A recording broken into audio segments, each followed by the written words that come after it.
As the school play of the drama club approached, I had prepared for my first role vigorously.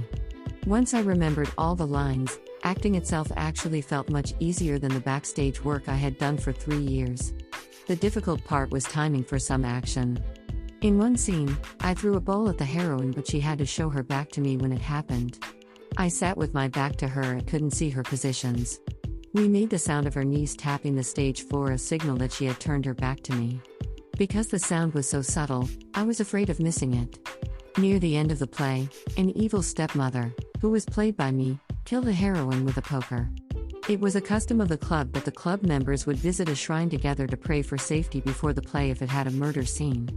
We did that after school, with me standing right in front of the altar because I was the murderer. Now, I had everything ready for my first play, and the day had come. Since it was a Japanese period play, I had borrowed kimono from my grandmother as my costume. My role was an old woman, and I drew lines on my face and sprinkled talcum powder over my hair.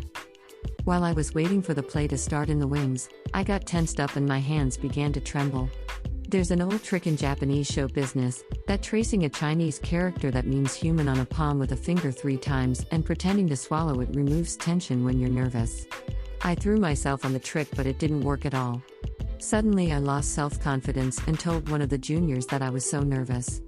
Although she would also appear in the play as a bit part, she was surprisingly calm.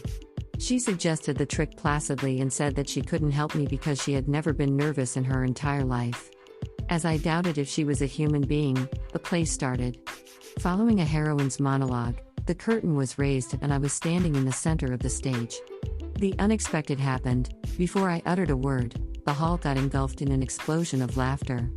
The audience burst out laughing at the scene in which a stumpy girl was standing with old makeup.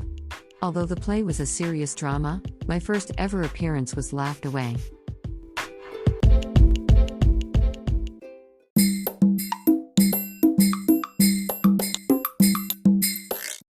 Audiobook, Japanese Dream by Hitomi Woods, on sale at online stores or apps.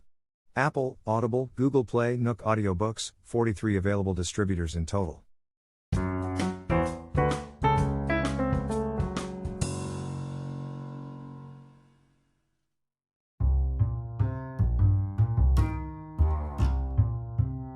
Where I grew up wasn't a good neighborhood.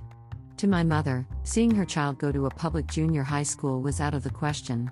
To get in a privileged private junior high, she made me go to a supplementary private school after the classes of elementary school. But even to get in the supplementary school, there was an entrance examination because it was for selective kids. As the public elementary school I attended was low at the educational level, my score of the exam was bad, although I was the smartest at school. But the exam included an IQ test, which I had never taken before. In a 3-way interview between the examiner, my mother and me after the examiner told us that he had never seen this high IQ before. I was supposed to fail the exam due to the low marks, but they let me pass as an exception considering my high IQ. Since then, I've leaning on my IQ for my life.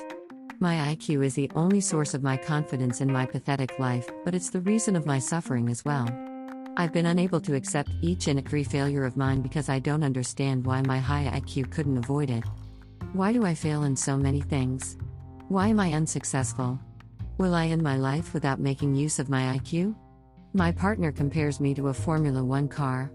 Although it runs faster than any other cars on a circuit, it's completely useless on a regular street.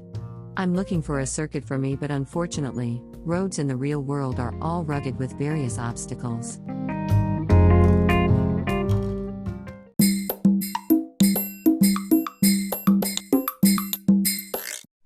Audiobook, Japanese Dream by Hitomi Woods, on sale at online stores or apps. Apple, Audible, Google Play, Nook Audiobooks, 43 available distributors in total.